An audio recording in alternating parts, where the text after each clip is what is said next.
Well, we've reached lesson 10 of our study in Mark, and we're going to look at the first 20 verses of chapter 5 tonight. I initially had this crazy idea that we were going to try to do all of chapter 5 tonight, but once I started floating into it, I thought that will not be a good decision. So knowing that we've got in this chapter a pretty major demon activity going on in this first part, and then two miracles to deal with in the second part, it looked like it was better to split this up. So, and again, as I delved into it, there was a lot of fun stuff to look at. So we'll take our time with Mark chapter 5 as initially planned. In the notes, if you've got them, I busted this up. I won't say artificially. It kind of did fall into these three parts of the account. Most of your study Bibles just have it all under one heading, but just for our conversation purposes, I decided to do it this way. For those of you that are new, what we essentially do is to the right of each section that we do, we give the parallel, so you kind of have an idea of where to go find it elsewhere. Interestingly enough, I think really Mark's account here is the lengthiest of all. And so that's not always the case with Mark. He's more or less to the point, but he definitely takes his time in this entire chapter, really, in pulling out all the details for these accounts. And so we'll start with this encounter that Jesus has with this demon-possessed man. We'll look at verses 1 through 10, then we'll pause and we'll have some time of discussion. So it starts this way, and I'm reading out of the New King James. Then they came to the other side of the sea, to the country of the Gadarenes. And when he had come out of the boat, immediately there met him out of the tombs a man with an unclean spirit, who had his dwelling among the tombs. And no one could bind him, not even with chains, because he had often been bound with shackles and chains. And the chains had been pulled apart by him, and the shackles broken in pieces. Neither could anyone tame him. And always, night and day, he was in the mountains and in the tombs, crying out and cutting himself with stones. When he saw Jesus from afar, he ran and worshipped him. And he cried out with a loud voice and said, "What have I to do with you, Jesus, Son of the Most High God? I implore you by God that you do not torment me." For he said to him, "Come out of the man, unclean spirit." Then he asked him, "What is your name?" And he answered, saying, "My name is Legion, for we are many." Also he begged him earnestly that he would not send them out of the country. And so there's been a lot of debate about the actual location of this event. If you're looking in a Bible with any kind of notes, mine has an asterisk next to Gadarenes, and down in the lower section mentions that one of the other texts calls it the Gerasenes, and so forth and so on. And there's just a lot of debate about the location. I'm going to posit with you, after using my trusty Holman Bible Atlas and doing a little bit of investigation on this, that probably this took place near the modern, and you notice in my notes I say near the modern area of a place called Kursi, and I may be pronouncing that entirely wrong. I don't know. But that's a name, and there's variations on that as well, depending on where you read this. If you look at a modern day map of the Sea of Galilee, this would be at about 3 o'clock on the map. And it's believed that this is probably the place because of the geography, because of the fact that from the shoreline you'd go up into the mountain area, and there's actually some tombs there that have remained from antiquity. Interestingly enough, there's a national park there now, and then there's a place called Kursi Beach. So I doubt it looks anything like the beaches where John is currently, but nonetheless, or where Chris is, probably a little different than that. Its location is not super important, but since there's a lot of debate about it, and you see it in your scriptures, in your different translations and your different published versions of the Bible, I thought at least I would bring that up. It seems like essentially, from what Mark explains, that there was no way to restrain this man, and so the townspeople really had no other option than to just drive him off, in their mind, just to drive him off so that he wasn't there, he wasn't terrorizing the neighborhood, so to speak. I'm going to kind of pause here. I'm not sure where Larry is tonight. He and I had this interesting conversation on Sunday. For those of you that aren't out here in Kona, we meet at a shopping center, basically at a shopping village. We meet on the lawn behind that. And we have not been able to put out our signs lately because the management of the shopping village is making some changes. And so we've had to resort to going out and handing out flyers on Sunday morning out on the sidewalks to invite people. And there was a guy that showed up last Sunday that decided that Larry was going to be a target for him. And we know this guy. We know him from a long way back. And unfortunately, over time, he's started to lose touch of reality, quite frankly. He used to come up to my first church and he would sit around quietly, then afterwards debate me about biblical matters. Most famous, he informed me that actually the Garden of Eden was originally in Hawaii. And I tried to explain to him about the four rivers that located it somewhere more in the Middle East, and he wasn't having any of that. But over the last 4 or 5 years, he's had somewhat of a break with reality, totally. And so is constantly being stopped by the police. He's harassing people downtown and whatever. But when he saw Larry on Sunday, he made a beeline to him and told him that this was his island, and Larry needed to get off our island. And Larry thought he'd be clever about it and say, well, you know, how long have you been here? How old are you? To which the man responded, I'm 6,000 years old. And so it got a little bit crazy. And I think Larry, who is quite capable of defending himself, got a little shook by some of that. And, you know, he said he was ready to go to guns if he had to. But as I knew I was getting ready to do this lesson this week, I thought, you know, that's really super mild compared to where this man was. But, you know, even somebody like that can make people uneasy, make people shaky when they're around. And so you can imagine if he's breaking chains and he's doing all of this, that there's a reason they wanted to get him out of town and getting away from proper society, so to speak. But when we see him in verse 6, and please, I am not trying to argue against the word of God, but in my translation, it's translated that he saw Jesus, he ran and worshiped him. But that word worship, which kind of comes from our King James, if you've got other translations, you may have something a little less worshipful and just a little more submissive, which is the original language there. And so it seems like it was definitely a posture of subjection, but not necessarily worship that you and I would call worship at that point. You know, the demons recognize Jesus for who he is. And this is the third time, by the way, that we see them addressing him in a formal way by name and title. You guys remember that? We've seen this twice before. And same thing again. There's a sense that they want to control Jesus. They're trying to take control of him, of course, to no avail.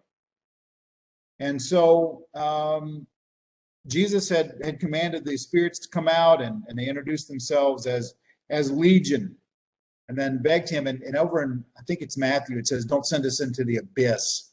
But here they say, just don't send us from the country. But you'll notice, I quote William Lane, who wrote one of the better commentaries on Mark. And I'd like to get your thoughts on this. And honestly, I don't have anything written in my notes. I'm just kind of interested to see what you guys might have to say about this.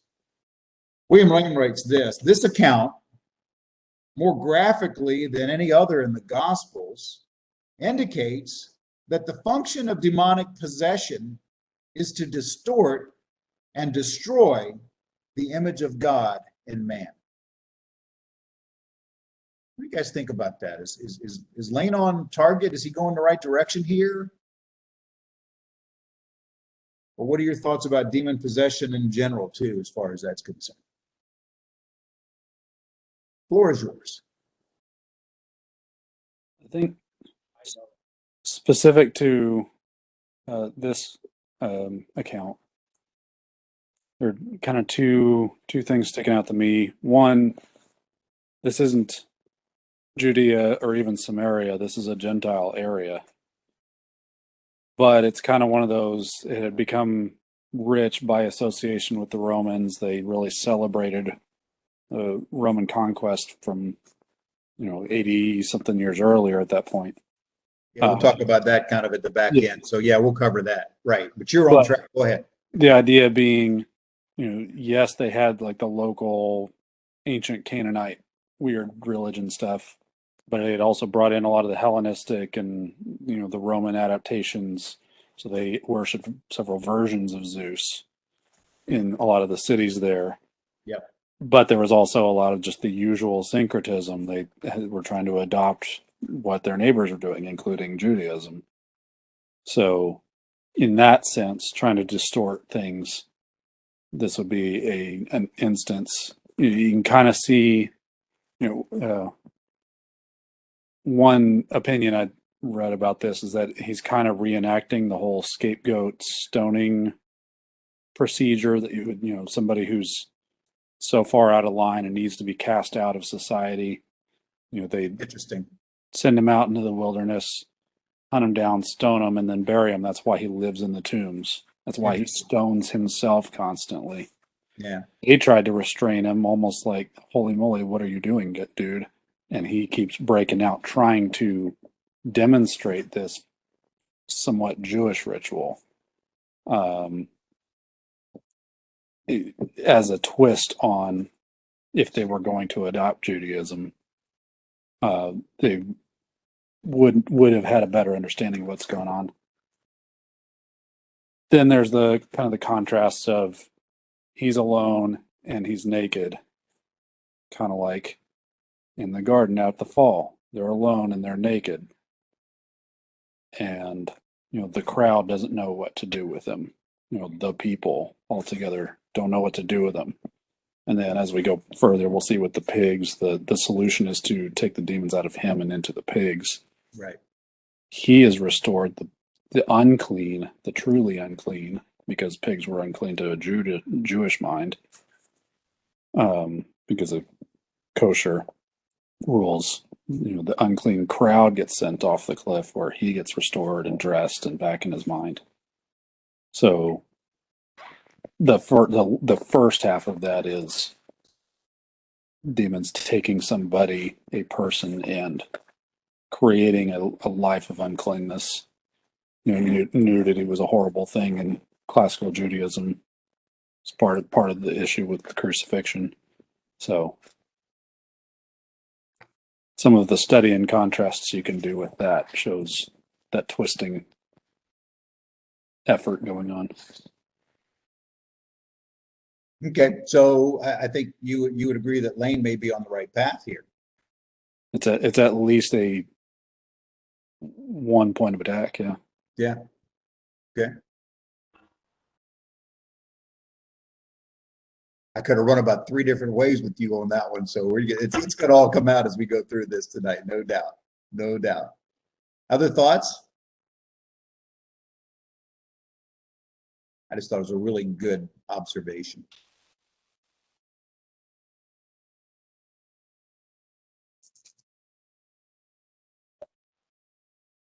Well, his behavior, his appearance is so far away from the characteristic practices of kind of the imago Dei of mind, body, and soul. He's not in his right mind. He's causing injury to his body. He's not able at all to be recognizable as something that's connected to the creativity of the Godhead. And the infestation that he's experiencing is doing a good job of keeping people away from this person to such a degree that they're utterly afraid, they're utterly shaken by him, and so there's not a sense of welcoming. And it's the opposite of what creation is supposed to have been, which is to be a welcome, to subject the world to the control of the management of Adam. This person is experiencing that which would be the opposite of the intention of God's creation and his creativity. Absolutely. Absolutely. I think you and Trent have a lot of the same threads going through that for what it's worth. Trent said something that kind of triggered me, I talking about him cutting himself, right? Going back to this idea that we see, for example, back with Elijah and the prophets of Baal, right? All those sorts of things. So Preston, you guys are both going that idea of here's the one path that they should be on, and yet we're seeing a vitally different path that Satan is taking them down. And so, I wonder, I'm just going to throw this out here, and this is not demon possession, but you see people today in our world who will distort themselves voluntarily to the point that they start to lose a certain aspect of their humanity, I think, at times. That's driven by a whole different set of things. It's certainly not demonic possession, probably, but we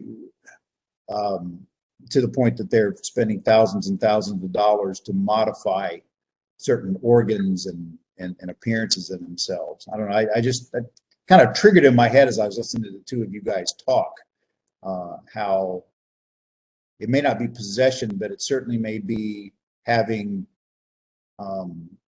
bought into a different worldview, right? It's a little bit of a stretch, maybe. Preston, are you talking? No, I wasn't, but I think what you're describing is a distorted self-image. So Yes. we don't have an image of the Imago Dei. We think, in some ways, akin to Eve's succumbing to temptation, that there's something better for us, and that we have the opportunity to manufacture that. Yeah, I'm sure that's it. Self-image is probably a good way of saying that.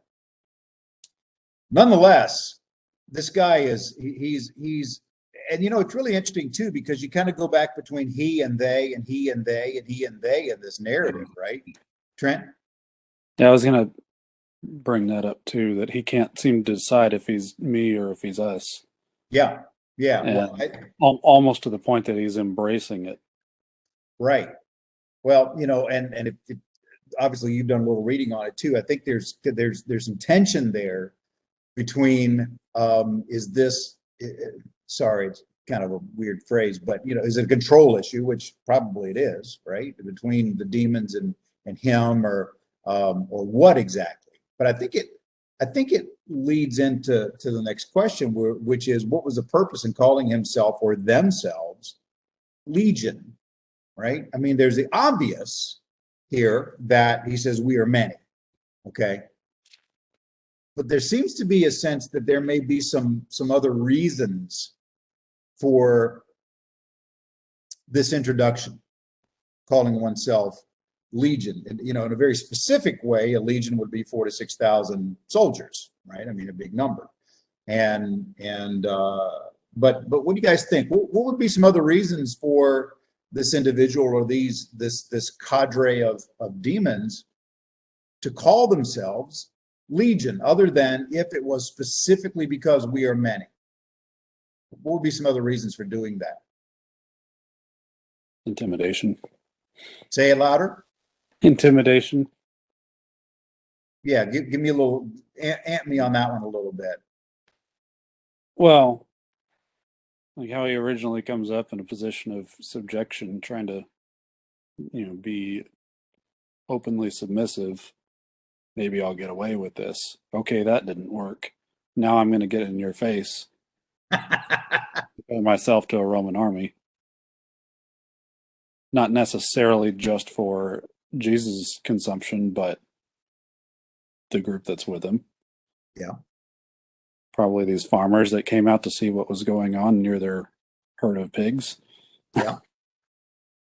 All of a sudden there's a boat full of guys coming up there and walking up there to go check it out, right? They probably were like, "Hey, dude, you may want to stay away from those caves." I mean, this guy's Sideshow Bob anyway. Like, he lives Right. next to the yak lady. He's probably, quite an accompaniment to a bag of popcorn. He probably draws a crowd normally.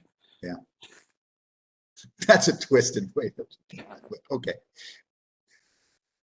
She's a nice girl, heck of a good cut. Just kidding. You can imagine probably the kids, right? The kids from the village, want to sneak out there and check it out and pitch rocks at him, and probably some other things as well. Certainly there's enough of that in our literary history to think that's probably the case. Yeah, when you said that, the image I had, if you're ever, because I like to run, and I've done this and it works. I've been running before, and I don't carry a stick or a gun or anything. I'm just out there running, and all of a sudden I'm being pursued by a pretty sizable dog. I remember the first time I did it, I was like, yeah, because he came up on me, and he's like pretty ferocious, probably about a 60-pound dog.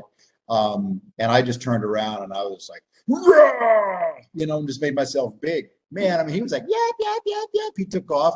And I thought that was really cool that actually does work. But, as you're talking about that, what does he want to do? If he thinks Jesus is really all powerful, get as big as you can, as fast as you can to intimidate him. And so I think that's a really strong reason, Trent, to call himself Legion.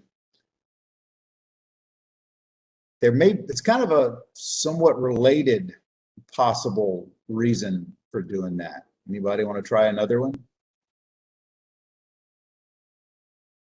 Consider that these are demons, right? So they can be a little bit on the wily side. Probably not as pivotal as what was just shared, but another reason that speaks to how he works in our lives.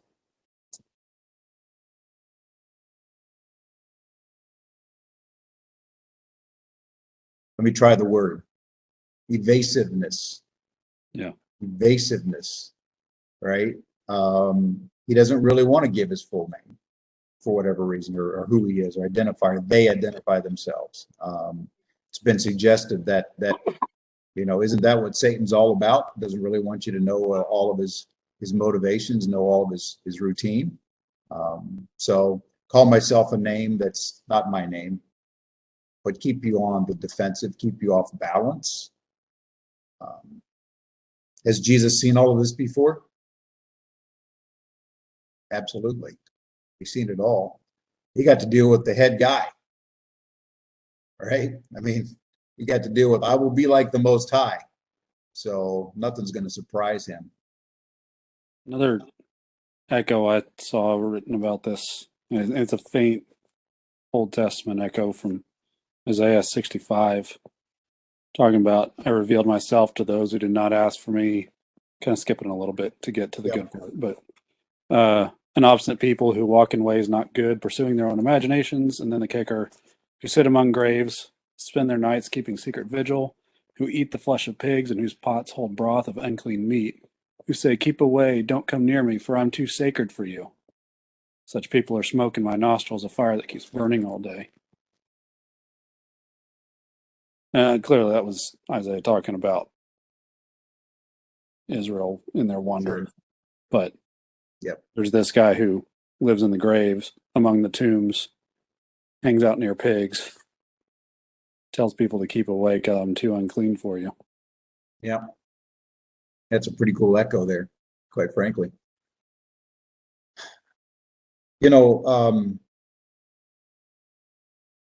I think there's something to be said for all that we've talked about so far, is just, to realize that, and I've said this so often, you're probably not going to be the guy that gets sicked on by Satan. Satan's got bigger fish to fry than you and me. But his demons, his minions, are really skilled at all of this. And I hear well-meaning Christians sometimes talking about, I'll go toe-to-toe with the demon. It's like, no, I think you better send Jesus. That would be a better answer, because they are skilled and powerful at what they do. All right, so that kind of sets the tone. Any other thoughts on that before I move on? Well, I'm sorry, what? What are you writing about? Screw tape letters? I didn't see your message, bro. My computer was covering it up, unfortunately.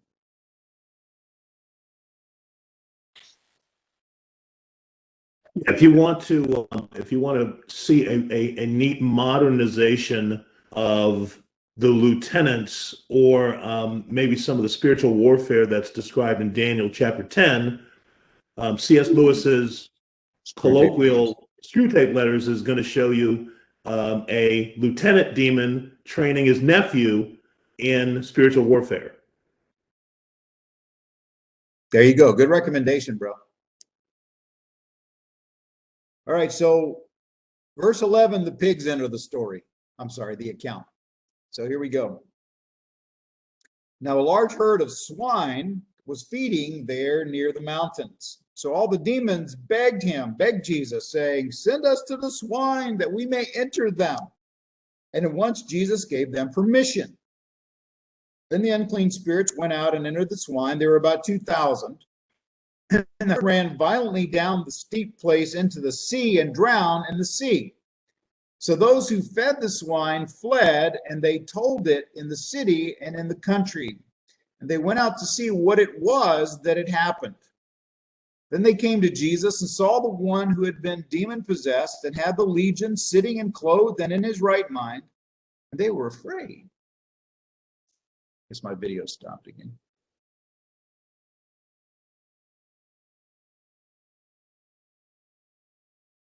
And those who saw it told them how it happened to him who had been demon-possessed and about the swine. Then they began to plead with him to depart from their region.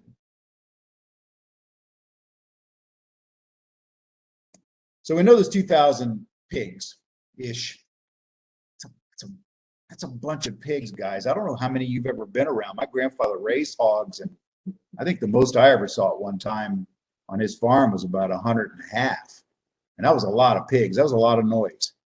So 2,000 pigs, that is a huge herd.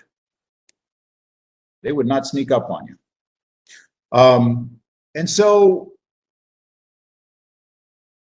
they run down, they go into the ocean, and they drown there.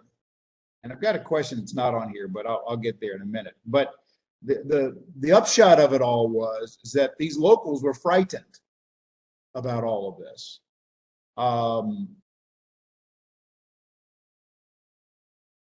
And it seems like, to me, it seems like there's a couple of things. They seem to be frightened by the fact that all the pigs had died. I'm saying, I'm just throwing it out there. We'll drill down deeper, right? But I'm just going by absolute what's here in the passage, right? It seems like the two things that were the two things that were driving their fear was, one, that this herd of pigs was destroyed, and two, that they seemed pretty blown away by this guy all of a sudden being in his right mind. Okay, now I know there's a deeper truth to that, but that just seems to be that this guy is in his right mind. And so the 500-pound gorilla is, you know, people talk about this when you start reading these commentaries, and the big thing that people get caught up in is, why would Jesus let the pigs die? Right? I mean, that, and in our world today, especially where I live, where we need to get rid of thousands of goats that are overrunning our population, and people are like, oh, they're goats, don't do anything. You know, people are really caught up in that, right? And I'm not about just killing animals for no reason. Please understand that. But that seems to be where people tend to focus. It's like, oh, those poor pigs. But so that leads to the basic question I think we have to ask: why would Jesus allow the demons to enter the herd of pigs in the first place? Why would he let that happen? Because basically, once the demons went into the pigs got spooked, and they headed for the lake, for the sea. Okay, so why would Jesus allow the demons to enter the pigs? What do you think? And there's several different ideas on this as well. So,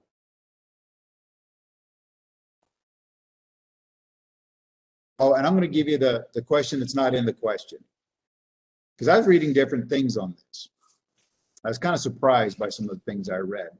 It seems that some writers seem to think that the pigs going into the sea destroyed the demons. Just saying. I'm just saying. I read some conservative commentaries, so I'm throwing that out there too. What happened to the demons? So that's the question. It's not on the piece of paper. Well, partly it was their idea. They did ask, didn't they? You know, he didn't say go over there. They asked him. So that, But he didn't have to do it just because they asked, right? no, but it was a starting point. Okay. Mhm. Get the ball rolling right on. Yeah, they did ask, and he permitted it. I think there's some symbolism, especially for Jewish and Jewish curious people that were in his audience. Unclean spirits going into unclean animals seems like a perfect fit. You know, He I hear was- you say that, but I'm not a fan of that answer. I'm really not. I'm not a fan of that because it you know, law, grace, Well, kind of has this, I'm sorry, but doesn't that have a certain, Jewish superiority to it? well, at this point in his ministry, he was still primarily preaching to Jews about the kingdom that was on offer. Yeah, but No, he was he also didn't teaching them come- not to be caught up in their religion either. Just saying, Well, he told him he was going to fulfill the law, not to right? abolish it or replace it. He was coming to fulfill it. So at this point in his ministry, there was still plenty that's in effect, and he knows the context that he's teaching in. You know what is current in people's minds. He knows, for example, when he's talking to Pharisees, he knows how he has to talk to them in order to get their attention, in order to say that little thing that really trips off something in their head. You know, he was a master of speaking very concisely because he knew that they knew the scripture he was talking about. So in a similar way, playing on the law, you know, the kashrut laws where pigs are unclean animals. And all through here are described as unclean spirits. It seems like, you know, maybe it's cheap showmanship on the surface of it. Or, you know, if you take it that way, it sounds like cheap showmanship, but there is an illustration he's trying to make that it's the spirit that's unclean here that the people around might not have understood. They might have thought this guy's crazy, when in fact this is an unclean spirit, not what you accused me of a few days ago. You know, I get that, but you know what? This is why I cry foul on this, because I think about the conversation that Peter had with the Lord when he was going to go see Cornelius, and that was a similar setting. You know, you're talking Gentiles and things unclean and the net and all that stuff. So that's why I kind of fight this one, because it just seems like if Jesus were making that sort of statement where he was, that just seems, it seems kind of racist to me. I'm sorry. Well, I think I'm not trying to say that he's making that as a point. I think it's more of a vehicle for a larger message. Now, if you're talking about the fact that Mark caught on to it, right, for his audience, yeah, okay, I'll buy that. I'll buy that. Mm-hmm. But there's a giant cat head. So yeah. Okay, keep going. I'm sorry. It's just that Yeah. I kept reading it and people kind of kept going there and I didn't like it too much. Yeah, and I know they say that, and I just think he's plenty big on using familiar symbolism as a vehicle for the real message he's trying to convey. Right? He was trying to point out that these are unclean spirits. This was what your problem was, and here I am, master over them. All right. So we're gonna hang on to that one. We'll hang on to that one. All right. And then What else? my third component with what happens to the demons. Again, maybe it's a little bit of a symbolic thing. The real answers we don't know, but the whole thing about pitching a herd of unclean spirits over a cliff into a pretty deep body of water, Yeah. which back in those days, deep water was equated with chaos. Yes, that's true. It's just a scary place. That's where that, you know, you're literally deep sixing stuff, you know. It's gone. It's literal oblivion. You don't know what's going to happen to it. But that's where the scary stuff is. So In the deep. why not send them over a cliff dramatically into chaos and oblivion rather than, oh, just let them scatter into the hills, or let's just go ahead and slaughter them now and have a barbecue. You know, play for the dramatic, but as a symbol that people would have understood, it becomes a vehicle for the message. I like where actually where you were right there, because you know it's one of those things where we don't want to see people benefit from the work that Jesus is going to do in this case, right? I mean, it's like years ago, the Lord led me to get rid of all my albums, my record albums, because I was just a kind of a god to me. And I said, well, can I sell them? And he's like, no, you can't sell them. You got to pitch them, you know. And so it wouldn't benefit anybody else either. And so your picture of, you know, let's not have a barbecue, right? Because somehow there's going to be a benefit there of the people. It is, they need to be separated from this. They need to be rid of this as completely as is humanly possible. So yeah, your point about the abyss, if you will, the dark, the deep, that they won't be there anymore to victimize people in that community. So I like where you're heading with that. Yeah. Especially if there's anything in the whole, this guy was reenacting the stoning process, you know, kind of holding himself out as a scapegoat, and it was something that was bizarre and mysterious to these people. Maybe like a distracting version of religion, to where he can say, look, this guy isn't actually doing that. It's the spirits that had control over him. So let's actually send them on their way. Okay. Speculative, but what else? There's some other things. Those are good. Those were real good. Any other thoughts?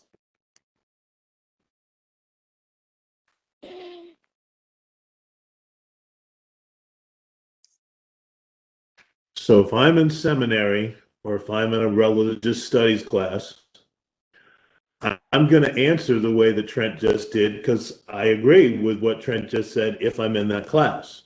Yeah. But if I'm not in the class, I've got a big question, but my supposition would suggest that part of the reason that Jesus does it or permits it is because it's extraordinarily overt. So for instance, when he alleviates or when he exorcises the demons that we've already met, the two, there's a wholeness that we see that's a change in the person, but we don't see anything or manifestation of the possessing being.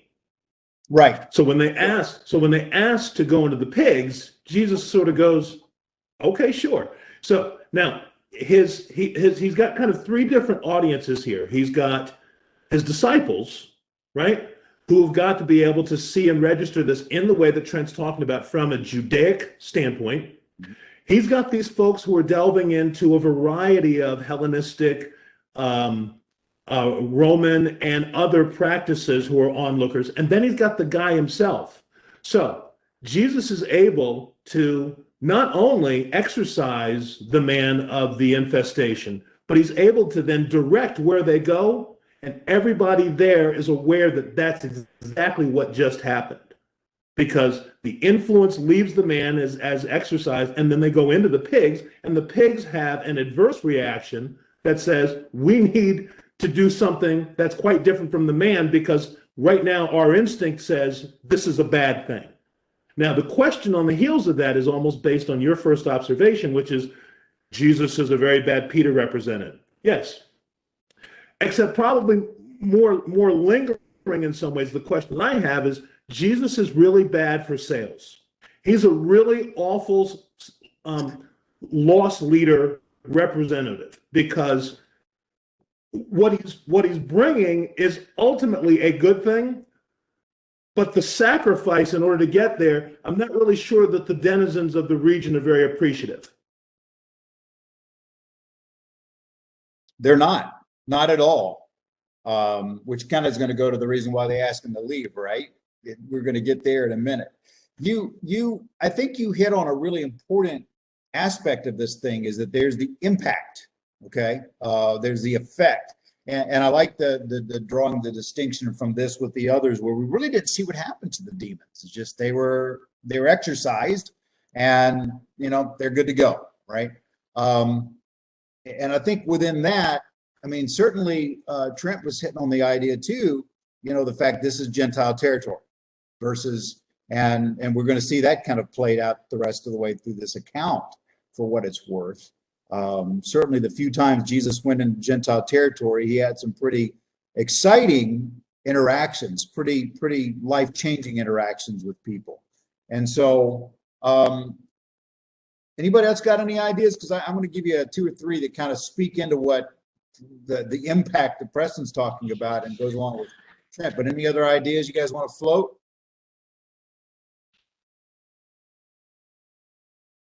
I think a bigger picture, I don't know if it's a question, but it seems a little odd in the context of the ministry at this point, of Jesus' ministry, that he went across the lake only to do this. Yeah. And then immediately went back. Yeah. He was primarily, like I said, he's primarily preaching to Jews, first in Galilee, then throughout Judea, crossing through Samaria, but primarily he was there for Jews for the bulk of his time. And these people certainly aren't. I mean, maybe they're dabbling or maybe they're syncretizing it a little bit, but they're certainly not what you would call part of the covenant or any of that kind of thing. They're neighbors, they're adjacent, they're whatever. So it seems like there's got to be something significant that this pack of demons was there in that place, and he had to go on a special trip just to deal with it. Well, you got to think. I mean, I'm really just throwing out a crazy idea, but I don't think it's that crazy. I mean, Jesus. I mean, a pack of a couple thousand or more demons, there that had to, that had to register spiritually, right? I mean, there's a darkness there that you could probably see it from the other shore, spiritually speaking. And so I don't know, there's that. We're going to talk about Decapolis in a few minutes, but it's interesting that it bears somewhat of a similar characteristic to Samaria, from the standpoint that they were influenced by Judaism.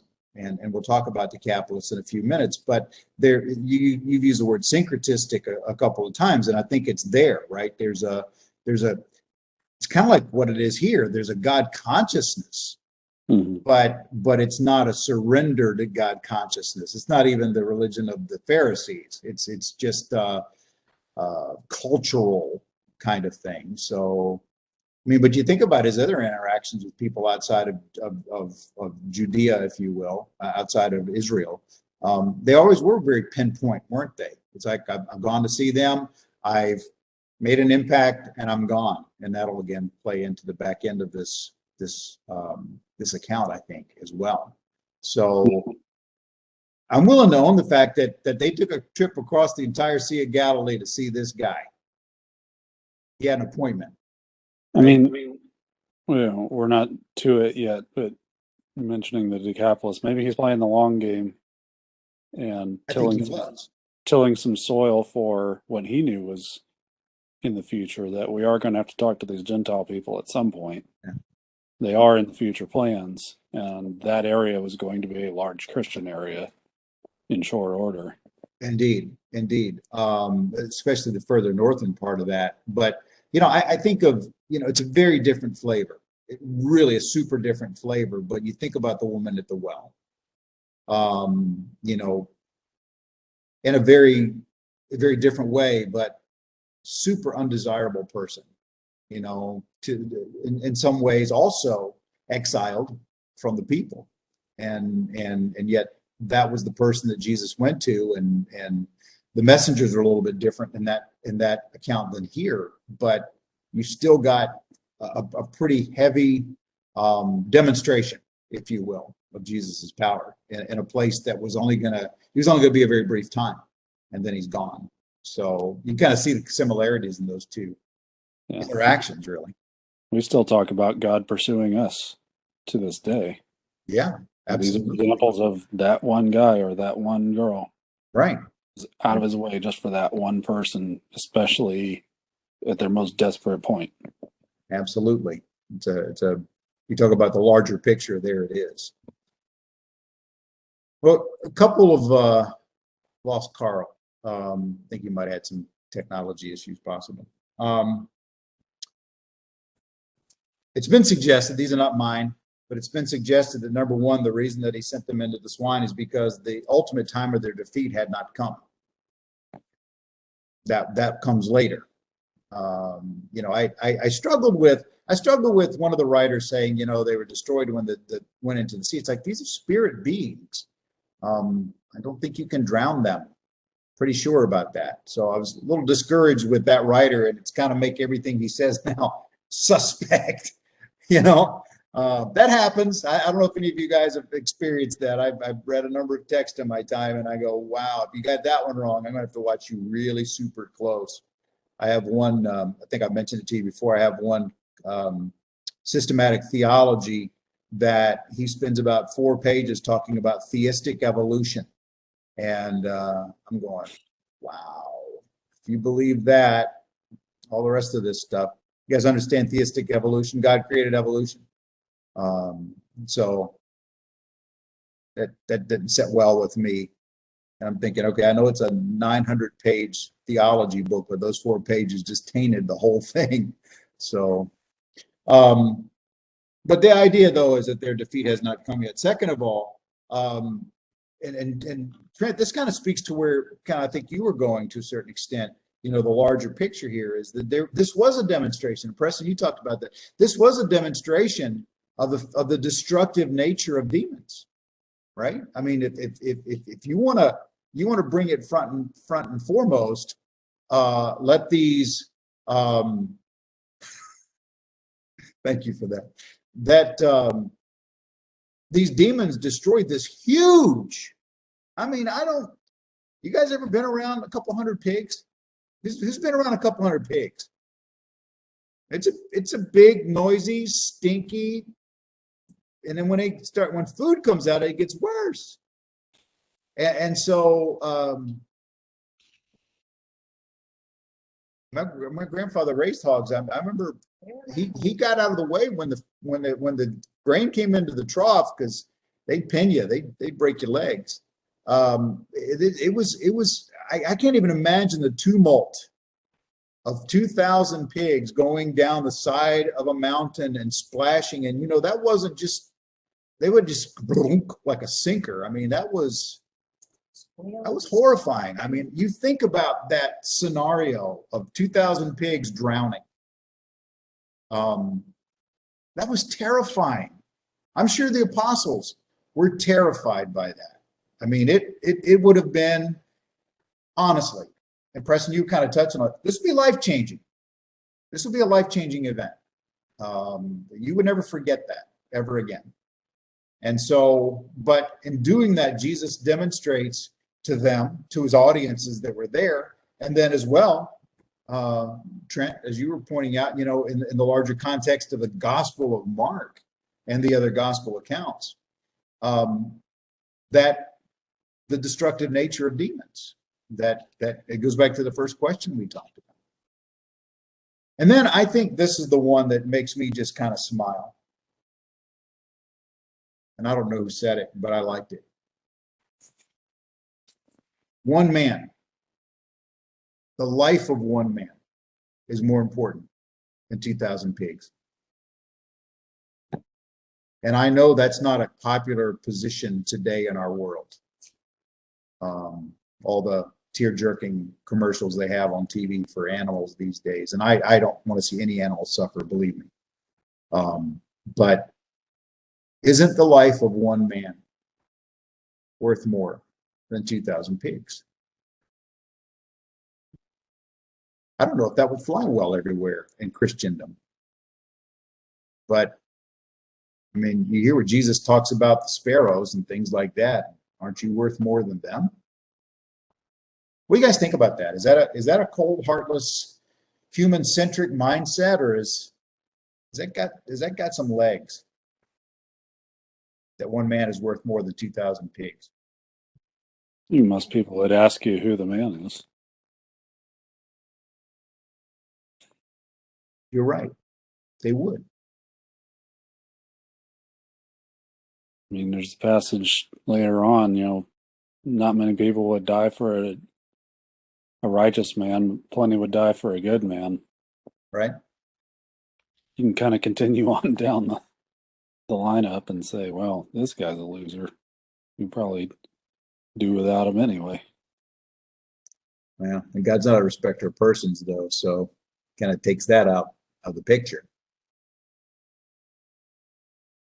Yeah, I don't know. There's been just a lot of debate. And I think where this kind of resonates for me is we see the conversations that go on now about the number of children, unborn children, that are wholesale murdered every year, and yet they'll stop construction projects, they will stop pipelines, they will stop roads, they will stop anything, for something.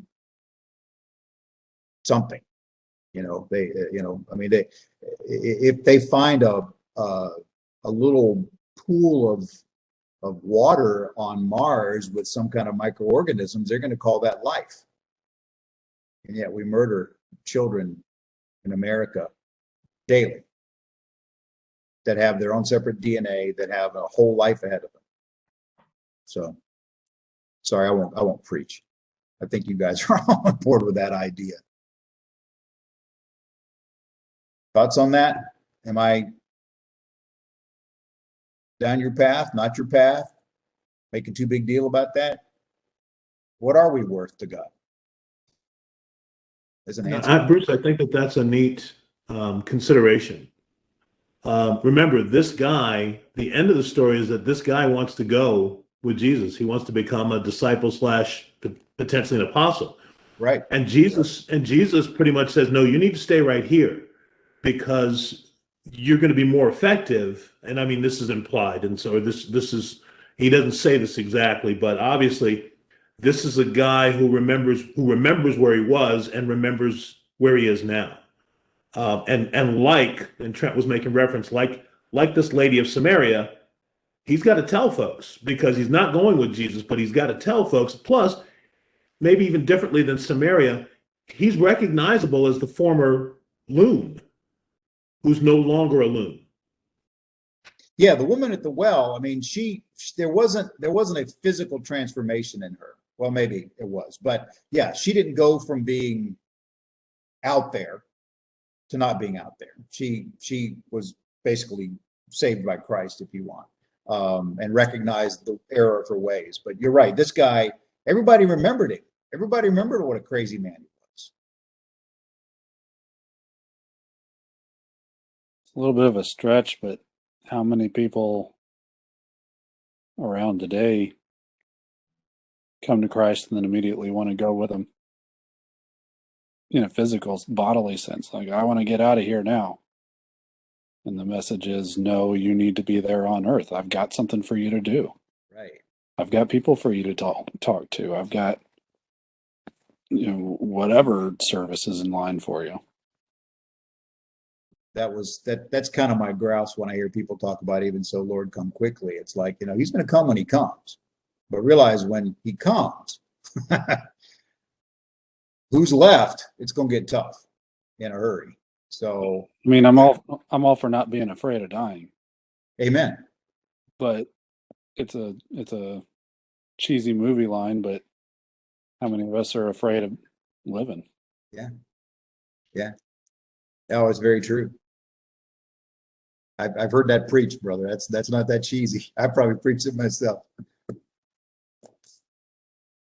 Hey, Pastor Bruce, I think it bears mentioning too, though, that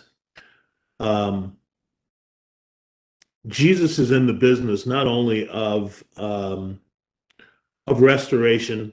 He's also right now, he's an ardent teacher. And these guys, at least from the account, have, we don't know if there's more, but we've seen two, and this is the third instance of demon possession.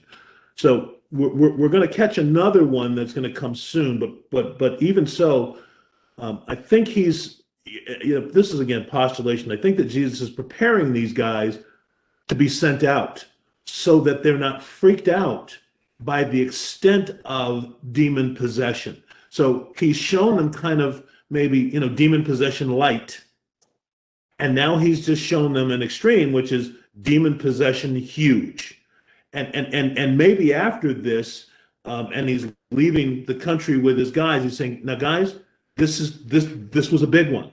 When and if you encounter this, number one, make sure that you're fasting and that you're prayed up, which is probably what they forgot when we're going to see a later encounter. But also, no matter how much noise they make, in my name, you still can overpower and manage this situation. So I think that there's a lot of good teaching, in part, which was why Jesus made this express and exclusive trip for this one gentleman, to make sure that his dudes were ready to be able to face what they're going to face when they get sent out as the smaller group, and then as the larger ensemble. I love the way that you say that, and I don't mean to diminish anything about what Jesus did, but I have a just a picture in my mind of an old grizzled salesman, and he's got a new guy, a new charge that he takes under his wing, and what's he going to do? He's going to take him, if he's trying to teach him the ropes, he's going to take him out to the toughest customer, right? And so he realizes, if I could sell that guy, right, we can sell anybody. And so I know the action there is very different from what we're talking about here, but there's that same sense of, yeah, you're right. He's shown them arguably the worst it can be, the worst. You're not going to see one worse than this. And Jesus would know that. And so, guys, we all got out of this one. And by the way, the guy is in his right mind, and he's activated for the kingdom now. So, yeah, can't be any worse than this. Though, to your point, they still kind of had to struggle with it, but we'll get there soon enough. I like that, Preston. So we kind of touched on it, but why would the townspeople ask Jesus to leave? What's up with that? Because they saw all of this, and they're like, look at 17. And they began to plead with him to depart from their region. Go now, go now. Why would they do that? Well, he just got rid of breakfast for like the next 3 months. But I mean, to an agrarian lifestyle, like, you literally just destroyed the economy. Yeah, it definitely would put a hurting on them, didn't it? I mean, the Roosevelt administration did almost this exact same action in 1932, trying to boost agricultural prices. So this is a very old time honored tradition. Wow. Oh, I don't know. We're going to go socioeconomic quite so much. Well, boosted prices, except for the people that own those specific pigs, but. And then you have to install farm subsidies. Let's not go there. My grandfather and I used to have very heated conversations about that. He was a Roosevelt Democrat. So you're getting too close to home there, Trent. There could be other herds out there of other animals. Okay. What would that do for them? Oh, they don't want to see their herd, run off the cliff either. All right. All right. So you're kind of going down the path here. The brothers, yeah, it's like my herd's just over the next rise. We don't need that. So you guys, and seriously or not seriously, you guys see it as kind of an economic threat. I think there's some of that. What ab- Go ahead. Not solely. Not solely, but yeah, I mean, they're you know, this oftentimes answers don't have one answer. There's more layers to it than that. they've just witnessed a miracle, and being not a very religious organization or religious community, did they just witness a God miracle or a demon on demon miracle? Ooh, that's awesome. I was going to bring up that the Pharisees accused him of casting out demons in the name of Beelzebub. What Well- are these people with, 10 different religions at the same time going to think? And I love that because, you think about the fact that, if our God was a God of the mountain and your God's a God of the sea and our God beats your God, right? I mean, that's everything that was going on in the Old Testament. If the God of the mountain beat the God of the sea or the God of the plain or whatever like that. So yeah, we probably, I tend to look at this as very binary, but it's not necessarily binary to a pagan society. So, okay. Consider also that, what we're going to see out of kind of the core of the Sanhedrin later is this is the Decapolis, and we're going to hit it, I think, but they were profiting and flourishing under Roman rule, which includes the imperial cult, the cult of It does. the emperor. And Jesus pointedly several times used, and Jesus and the apostles all used statements that emperors used or doxologies about themselves, Yep.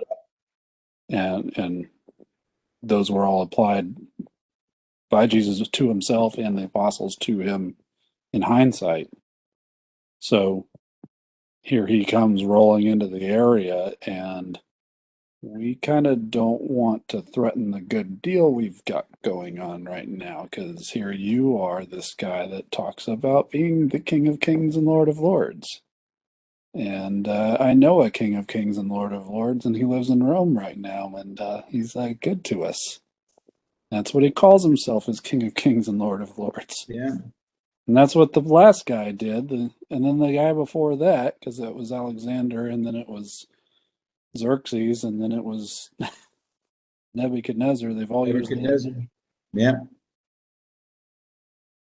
Yeah. Political and economic expediency drive a lot of decisions in our world, don't they? It's kind of where you guys are heading on that. Well, Trent had another one too, and it's easy to look at this situation and think that these folks have a kind of a monotheistic perspective on it. But one of the things earlier that Trent reminded us about is that these folks have different versions, perhaps, of Zeus and Jupiter and those dudes, and they know if not the myths, they know the stories of when they're visited by these gods. And the other thing is, when they're visited by these gods, especially if they're looking at some of the higher pantheon gods, if they're looking at Zeus or Pluto or Neptune, when that kind of stuff starts happening, it doesn't bode well for regular human beings. So their Right. perspective may not be that of worship. It may be, please leave our country because we're being visited by some deities, and there's a trickster element that's attached to those gods visiting us in human form. There's some of that talk in the Marvel movies, isn't there? These guys are so expensive. Well, but yeah, I mean, I get it, right? I mean, the sad thing is the rabble, you're just so much collateral in these situations. It's just collateral damage. It's just you're in the way, God fodder, so to speak. So yeah, I'm tracking with you guys on that. I think that has a lot to do with it. And they didn't understand Jesus.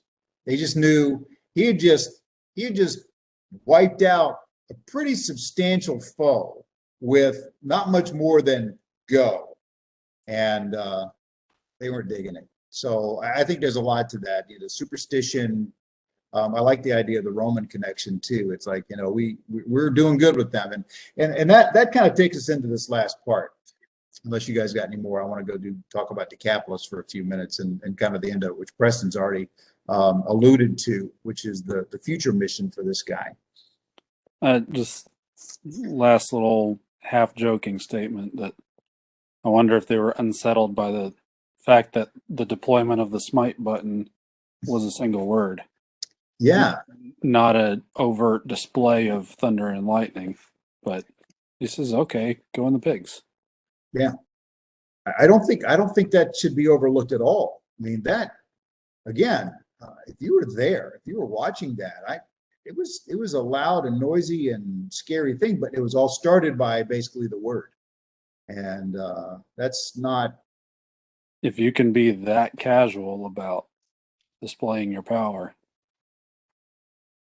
there must be a lot of it. Yeah, absolutely. Absolutely. So no sound and fury, just wham. So there you go. So yeah, I think it all speaks to where they were.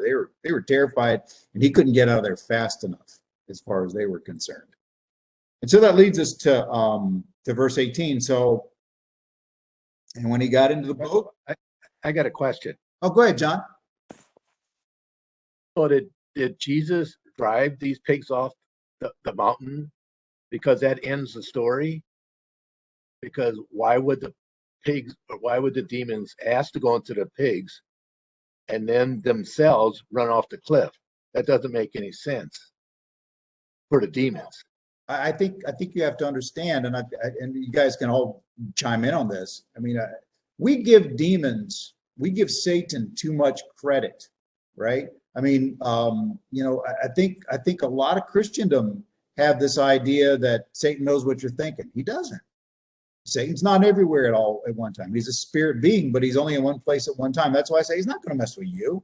He's going to be messing with Biden or Putin or somebody or Pope Francis or something. He's not going to mess with us. He's got his demons to do that, but they are very powerful, but they're not prescient in that way. They're not they're not omnipresent. They're not omniscient. They're not omnipotent. They're limited because they're a created being. They're a spirit being, but they're a created being, and so they don't have that. They could not perhaps have realized what was going to happen when they went into the pigs, and I think that we have to recognize that, and I forget whether it's Matthew or Luke, but they were startled. The pigs were startled, and it's like all of a sudden it's like never felt this before. And you know, and brum, brum, brum, brum, brum, down the hill they go. So it was really, and I may be diminishing it a bit, but it was a miscalculation on the part of the demons of what the pigs were going to do, how they're going to react. It didn't surprise Jesus at all, but because he's like, yeah, sure, go ahead. And he had a sense, I think, of what was going to happen. So I don't know if that's a complete enough answer, but that's my take. Anybody else want to run in on that? Please feel free. And they certainly want to position themselves as equal to God. That was the original sin in Isaiah 14. Absolutely. I will be like the Most High. So every step on the way is part of that project. You know, you have to be able to back it up if you're going to say it. And, you know, Satan, Hasatan, literally means deceiver. Yes. So that's a big part of the deception, is that this is just as good as that. You know, whatever it is I'm talking you into right now is just as good as all that God stuff over there. That's right. Why do you need to go that? This is fun. And let's face it, as far as Satan is concerned, I mean, he knows he's going to be defeated. He knows that. And yet I think one of the hallmarks of evil in general and of Satan and his minions is arrogance. It's arrogance. You know, that they somehow were going to be able to, and this is just me reading into it, okay? This is my read. We'll get into the pigs, he'll get out of town, and we'll go somewhere else. I mean, I got a sense they were probably seeing them as a temporary host, and which is probably why my one commentary talks about them being destroyed. I don't know what happens to them once the host goes and they don't have a choice of where to go. I don't know what happens. I have no idea. I'm not really big on demon logistics, but they're arrogant. They figured they could get out of there and then they hop on somewhere else. But the whole giving Satan too much credit thing is a pretty old tradition that gets into heresies like Gnosticism and Manichaeism Absolutely. that leaked into the church early and had to be put down quickly, but they still leak out on a regular basis. And I know people, I don't want to go too far on it, but people like to celebrate the Matrix as this really big, Christian image. I'm like, it's kind of Gnostic. Yeah. Yeah, there's a lot of like if you read up on Gnosticism, it's right in there. It's almost word for word, and putting the God of the light and the God of the dark and the demiurge all together, and that's what the battle is, and it's who knows what's going to happen. That's not the story. No, it's not. That's not the real story, but it's easy to fall into. Well, I think the issue you talk about, the power of Satan. I mean, he looks pretty darn powerful and he is. Again, see 7 sons of Sceva in Acts. The demons can wail on you, and so they're not something to be taken lightly. But they are not all powerful. So, John, that's my take. I think we're probably in agreement on that. So. Okay. So let's look at this last section. It says, and when he got into the boat, he who had been demon possessed, begged him that he might be with him. However, Jesus did not permit him, but said to him, go home to your friends and tell them what great things the Lord has done for you. Now he has compassion on you. And he departed and began to proclaim in Decapolis all that Jesus had done for him, and all marveled. It's a beautiful, it's really dark, really, really dark up until that point, isn't it? And then that last 3 verses, just really brightens up a whole lot. But let's talk about Decapolis first of all, because it's talked about here at the end, and I'm not going to get real deep on it either. We've kind of pecked at it a bit, but essentially they were these Greek cities, and I put 10 in my notes, but some have said there could have been as many as 18 that were these independent Greek cities. And essentially what happened is that during the intertestamental period is that they came under the control of Jewish people through the war for independence and all of that. And so they were very syncretistic because they had a basis in Greek, and then they were influenced by the Jewish culture for quite some time. But then, and you asked about the date, I think it's like 63 AD, something like that. General Pompey came through and liberated BC. Sorry, yeah, BC. Not AD. They based their calendar off of that date. Okay, yeah. So Pompey came through and liberated them. And so they basically fell under, as you made a very important point, they fell under the Romans and were beholding to them in a very real sense. Now, what's interesting about the Decapolis is it went from, in the south, a city called Philadelphia, not the one that's in the book of the Revelation, but that is now modern day Amman, Jordan. That's kind of the southeastern corner of Decapolis. And it went all the way to the north. And I think this is where you were trying to touch on earlier, Trent.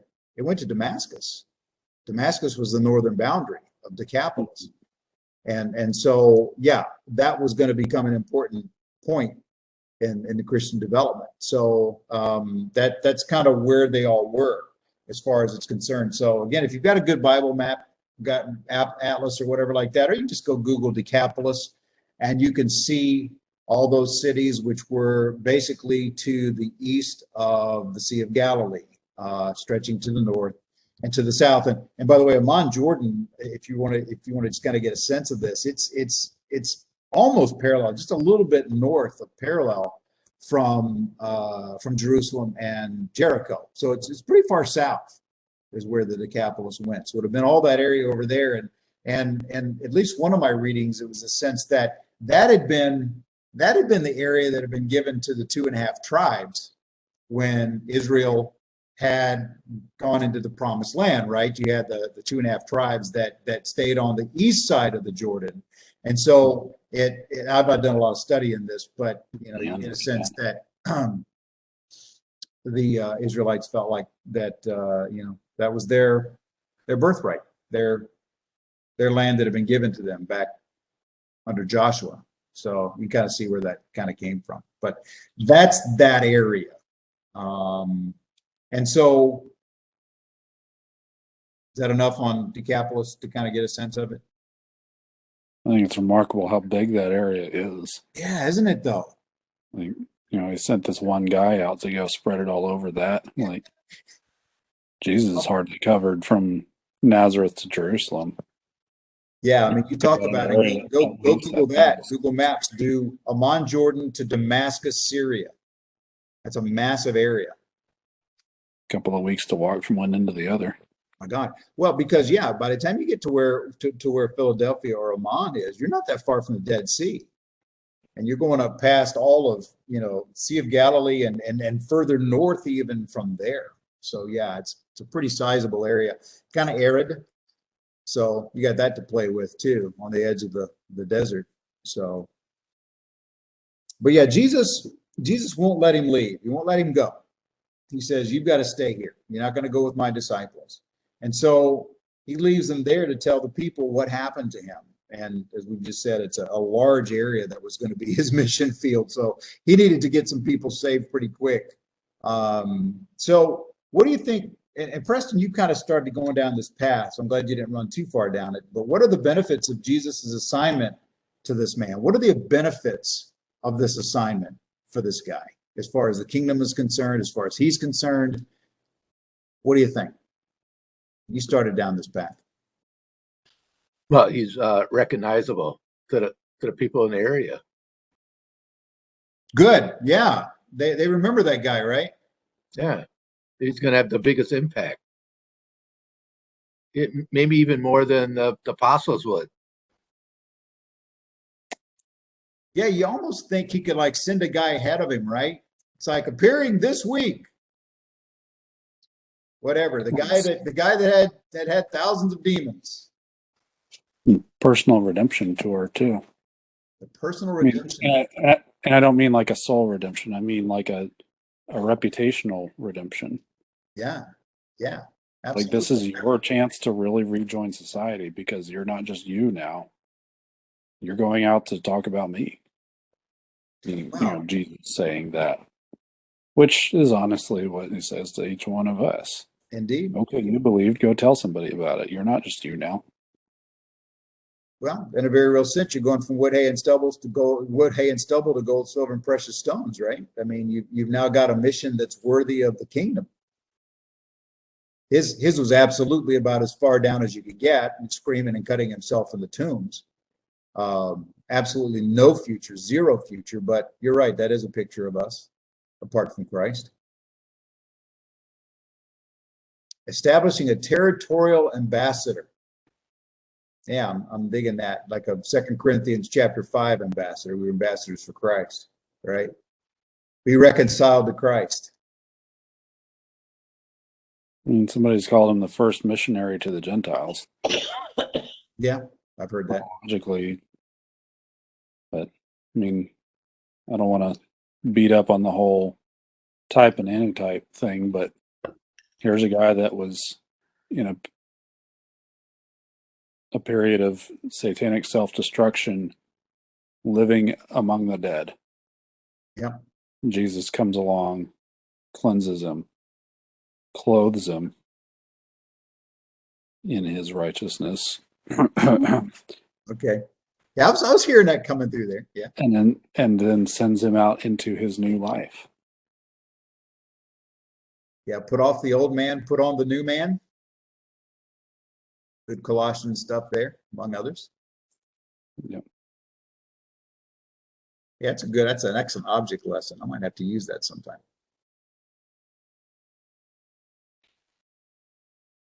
You probably also didn't have enough life jackets, so. You couldn't just stop. You couldn't just stop. Do you not remember last week? Oh my.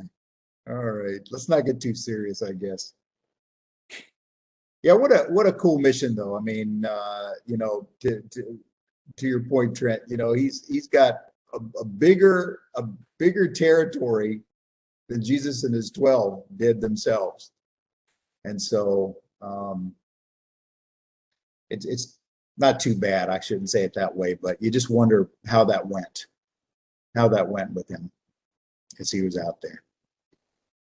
Seeing that, you know, the church thrived in Gentile lands, one like to think that he had some impact out there. Tilling the soil ahead of time. Yeah, Playing the long absolutely. game. Getting it ready. Well, you know, that was always the best way to do revival, not revivals. You know, revivals is a whole different thing. Crusades, soul-winning crusades. The best way to do those back in the old days was you sent the advance force, right? You sent them out there and you got the folks ready and you started getting them out there talking to their family and friends. And so by the time the evangelist got there, the soil was prepared. So perhaps that's what happened. All right. Well, I am sure glad I didn't try to squeeze the entire chapter 5 into one lesson. That would have been a disaster. I would have stopped here anyway and said we'll start up next week. But you guys have brought a lot of color to this passage tonight. Any final thoughts before we finish up? I could spin Trent up and say that this man could be a example of a seed fallen to the wayside and plucked away by crows, and then comes back anyway. Get your brother all spun up. So let me start on page 1. Oh my. Oh my. What book is that? Chris, God bless you, brother. It's been fun with these two. So I think there's a question that can be begged here, but we don't need to delve into it tonight, right? Okay. And the question that I always ruminate on when I get probably a couple of chapters of further along is,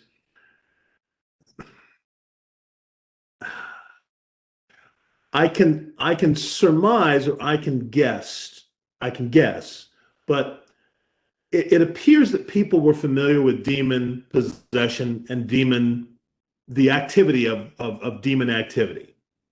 Okay? But we don't see any of it in the Old Testament.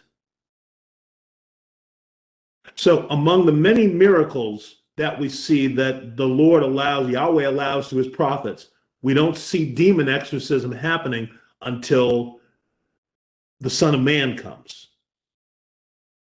So I think that there's certainly some discussion, there's some question, there's some even origins of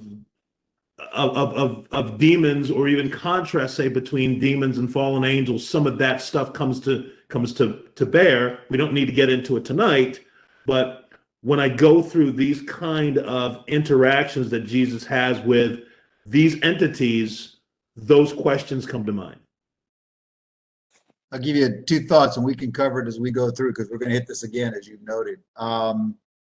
We do certainly see within the Old Testament prohibitions against mediums, spiritualists, divination, all that stuff's out there. Right? Witch of Endor. Yeah. Yeah, Witch of Endor, absolutely. Played off most excellently in the movie Ghost, which you just know the writer of that movie had read that account because it's perfect, right? Whoopi being surprised by really a ghost. But you know, we've talked about this before, Preston, and I'll just kind of leave it here. You know, is that when the movement of the Holy Spirit is the strongest, we see the most resistance to it. It's been said that, you know, missionaries who've gone into some of the darker parts of our world have been empowered mightily by the Holy Spirit. Guys don't even believe in speaking in tongues have gone into dark parts of Africa where there was dark arts and things like that, and we're empowered by the Lord to be able to do that. So, and I have to believe they're telling me the truth. And so, it's just, here it is. The King of Kings and Lord of Lords has made his advent to earth. And so, of course, the Satan's minions are going to come at him hard. So, I mean, that would be my simple answer, but we could talk about that more as we go through it. Yeah, I mean, you think about the greatest pitched battle spiritually ever on earth, right? To date, was probably in that 30 odd years, which leads one to wonder, well, I can't conjecture on it. What happened in those silent years, right? And just kind of what happened all during that. I think there might have been a little bit of a perceived increased perception of some of these more spiritual creatures in the time leading up, because there's a lot more to the Phariseeism of the time than just laws that go around the laws to make sure that you don't break the laws. I mean, the whole idea of purgatory came from the Pharisees in the intertestamental period. Like, that was one of their earlier things. What turned into Kabbalah in the 1100s Where's his head? has its roots in some of the numerology that the Pharisees were doing in the first century BC. Yeah, I don't think we It's- we just don't see it in scripture, but I mean the mysticism and spiritualism that was going on in Judaism. And I'm not saying it was all of them, but it was Right. a visible portion. So just part of what Jesus was about might have been poking holes in that to say, look, there really is something going on here y'all don't even know about. And this is what it looks like to deal with it. You guys are over here, with your Ovaltine decoder rings trying to, come up with all this stuff out of, obscure manuscripts of scripture, and you don't even know half of what you're even trying to do. You come up here and accuse me of casting out spirits because I have Beelzebub on my side. Like, you don't know what you're talking about. Kind of adds a new wrinkle to the blind leading the blind, doesn't it? Right. Yeah. There were some of them that were really getting into weird stuff. Yeah, that's true. That is very true. And I didn't know about that for a long time, and then kind of just stumbled across all this mysticism. It's like, wow. And I don't know that a lot of Jewish people actually even realize that's part of their. Yeah, I mean, that's a big deal too. This is a long conversation on if you do it. Yeah, but, maybe we don't want to go there now. Let's hang on to that. okay. Yeah, let's hang on to that for some other time. Thank you, Preston. Preston always used to do this. He always saved it to the very end of the conversation, and he'd drop an Easter egg on me just about the time we were ready to be done. So, yeah, keep it up, brother. Oh, those are good days. The classic pastoral. I'm going to finish with this, which actually means we've got 30 more minutes. Hang on tight. Never did that. I've never done that. All right, guys. Well, thank you. We'll complete chapter 5 next week. This is going to be 2 in 1. So it'll be that sandwiching that we talked about a few weeks ago. So if you want to read the rest of chapter 5, you'll be ready, and I'll catch up with you on the notes next week. So thanks for the time tonight. It's been a good conversation.